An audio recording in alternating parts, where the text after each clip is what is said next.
Ayun guys, yung sinabi ko dati, yung part 2 ng Graham. Ito na siya guys. Tara, panoorin natin yung part 2. Let's go! Yun guys, intro muna tayo. Okay, let's go.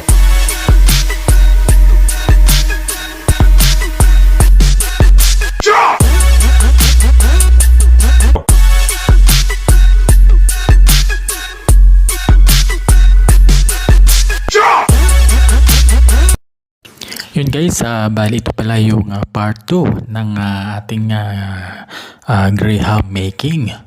Yun guys, yung kung napanood po ninyo, yung nakalipas na video na presentation sa paggawa ng Graham at yung paggawa, at ito po yung part 2 na pagkakasalansan yan.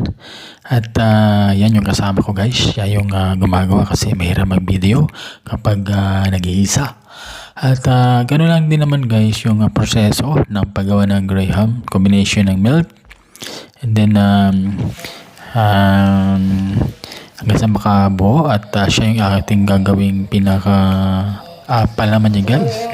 Bali yung ginawa namin binalatang tatlong mangga yan, at sinislice lang siya ng manipis, at yan yung gagawing toppings yan guys. Tingnan nyo naman, di ba? Sarap niyan, na-meat niyan guys, tingnan nyo. Nilagyan lang din siya ng combination na ginawang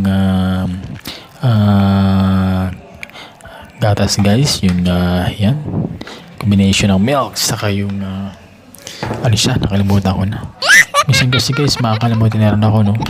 Nakalimutan ko na yung nakalipas na video, sobrang busy ng work. At yan, ako lang taga-turo dito, at kung mapasin nyo, dahan-dahan yung pagbalanse niya para flat daw, at walang lumalabas na mango. Dapat yan, banayad yung kanyang paghimas.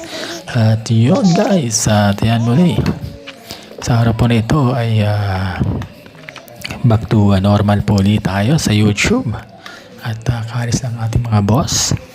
Ngayon pa man guys, marami akong babalikan ng mga friends ko sa YouTube na nagko-comment na hindi pa ako naka-reply. So hayaan nyo guys, per serve yung aking pag-reply sa inyo guys.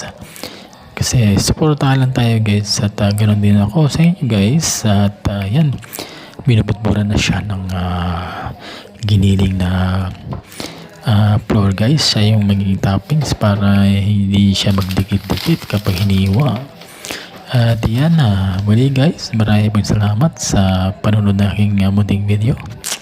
At hanggang sa muli guys, thank you so much again. At manatili na po tayong supportahan guys sa mga video natin. At yun, hindi ko na guys ipapakita yung paano namin siya nilagay sa fridge kasi nagmamadali na kami, at meron pang gawain. Siningit ko lang itong video na ito kasi may parating ang boss namin nakaraan, at nagawa ko ito, hindi ko na-upload, naubutan sila nang dumating at sobrang busy na. Ayun lamang guys, muli sa mga kababayan natin na sa abroad, at ngayon ay Ramadan dito guys. Guys, lang ng mga boss namin din, at